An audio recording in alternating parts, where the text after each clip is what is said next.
A new investigation by the BBC sheds light on an illegal industry in China where hidden cameras are planted in hotel rooms to secretly film people during intimate moments and then sell the footage online without consent.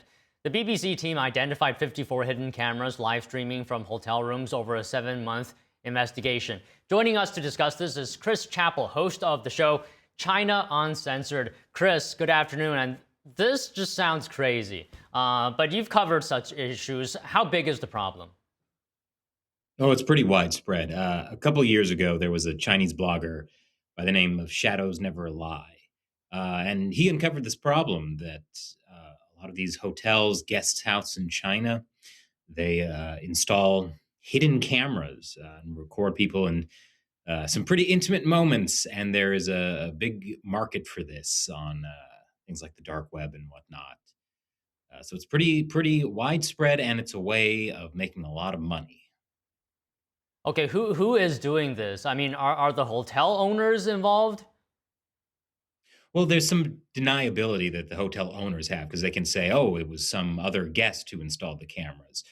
But in the case I mentioned before, what the concern was that the hotel owners were working in conjunction with local police, and it was a way for local governments to raise money. Local governments in China have a lot of economic distress. They're not allowed to levy taxes, and so they often look for creative ways of making money, especially after real estate collapsed in China. So I wouldn't say it's impossible that this is a money making scheme that kind of goes straight to the top. Okay, so how many figures are we talking about here? How much money is being made?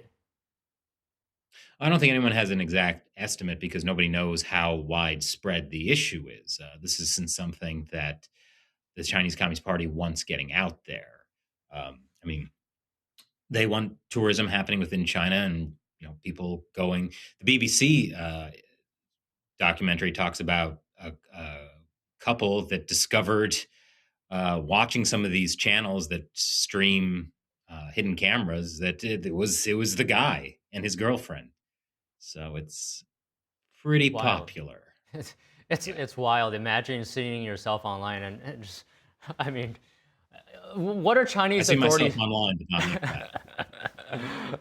I see you too online, but right, not in Not like that that. light, not in that. Okay, what are Chinese authorities doing about this?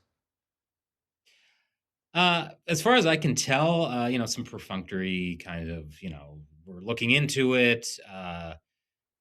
Often it's the case where they will try to blame individual people. It's definitely not anything that ties back to any local government or the police.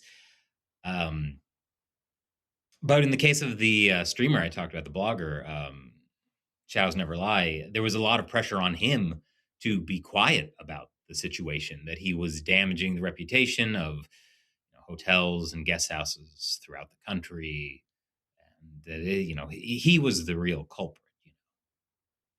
So, Chris, I was watching your coverage on this on your channel, China Uncensored. It was a terrific coverage, and I encourage our viewers Thank you. to take a look at it. But you said the secret footage could actually even be used for blackmail material. Could you just expand a little bit on that?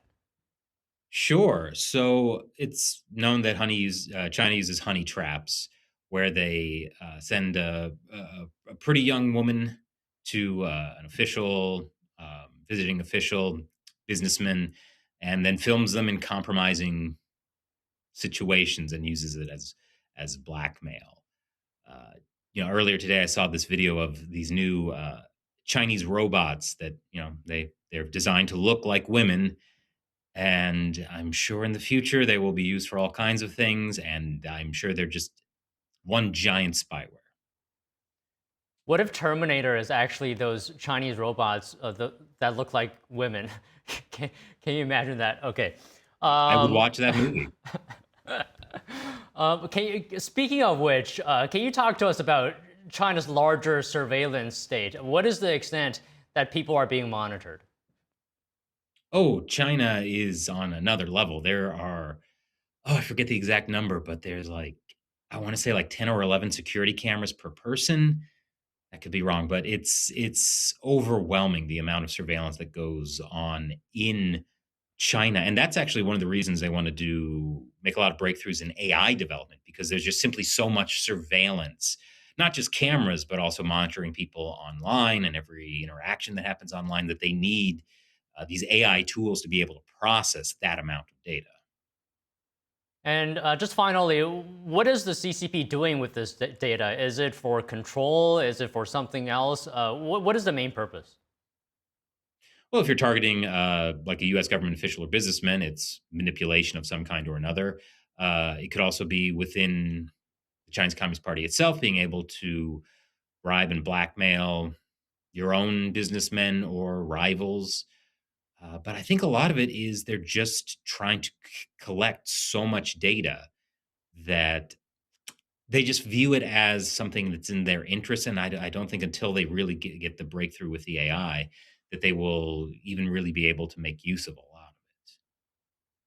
Well, all right, Chris, thank you for joining us today. And I'll just mention one more time, our viewers watching, please check out Chris's channel, China Uncensored, on YouTube. It's terrific. Thank you so much today, Chris. Appreciate it.